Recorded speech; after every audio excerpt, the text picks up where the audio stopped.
ആഫ്രിക്കയിലെ ഏറ്റവും ഉയരം കൂടിയ കൊടുമുടിയായ കിളിമഞ്ചാരോ കീഴടക്കിയ ഇന്ത്യൻ പർവ്വതാരോഹക ആരാണ്?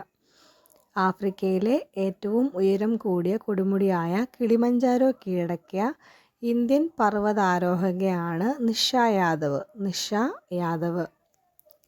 മനുഷ്യ വന്യജീവി സംഘർഷം ലഘൂകരിക്കുന്നതിൻ്റെ ഭാഗമായി വന്യമൃഗങ്ങൾ ജനവാസ മേഖലകളിലേക്ക് പ്രവേശിക്കുന്നത് തടയുന്നതിനായിട്ട് വേനൽക്കാലത്ത് കാട്ടിൽ തന്നെ വന്യമൃഗങ്ങൾക്ക് ഭക്ഷണവും വെള്ളവും ഉറപ്പാക്കുന്നതിനുള്ള വനം വകുപ്പിൻ്റെ പദ്ധതി എന്താണ്?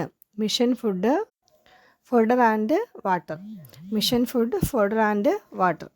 മനുഷ്യജീവി സംഘർഷം ലഘൂകരിക്കുന്നതിൻ്റെ ഭാഗമായി വന്യജീവികൾ ജനവാസ മേഖലകളിലേക്ക് പ്രവേശിക്കുന്നത് തടയുന്നതിന് വേണ്ടിയിട്ട് വേനൽക്കാലത്ത് കാട്ടിൽ തന്നെ വന്യമൃഗങ്ങൾക്ക് ഭക്ഷണവും വെള്ളവും ഉറപ്പാക്കുന്നതിനുള്ള വനം വകുപ്പിൻ്റെ പദ്ധതിയാണ് മിഷൻ ഫുഡ്.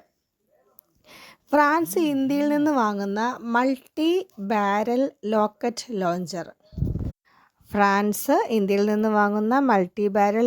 ലോഞ്ചറാണ് പിനാക. ഇന്ത്യയുടെ defence research and development organisation തദ്ദേശീയമായി വികസിപ്പിച്ചതാണ് പിനാകയാണ് ഇന്ത്യയിൽ നിന്ന് ഫ്രാൻസ് വാങ്ങുന്ന മൾട്ടി ബാരൽ റോക്കറ്റ് ലോഞ്ചർ.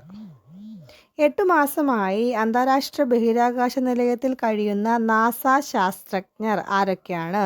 8 മാസമായിട്ട് അന്താരാഷ്ട്ര ബഹിരാകാശ നിലയത്തിൽ കഴിയുന്ന നാസയുടെ ശാസ്ത്രജ്ഞരാണ് സുനിത വില്യംസും ബുച്ച് വിൽമോർ. കേന്ദ്ര കായിക മന്ത്രാലയം രൂപീകരിച്ച സ്പോർട്സ് എക്സ്പേർട്ട് അഡ്വൈസറി കമ്മിറ്റിയിലേക്ക് തിരഞ്ഞെടുക്കപ്പെട്ട മുൻ മലയാളി അത്ലറ്റ്. കേന്ദ്ര കായിക മന്ത്രാലയം രൂപീകരിച്ച സ്പോർട്സ് എക്സ്പേർട്ട് അഡ്വൈസറി കമ്മിറ്റിയിലേക്ക് തിരഞ്ഞെടുക്കപ്പെട്ട മുൻ മലയാളി അത്ലറ്റാണ് ഷൈനി വിൽസൺ.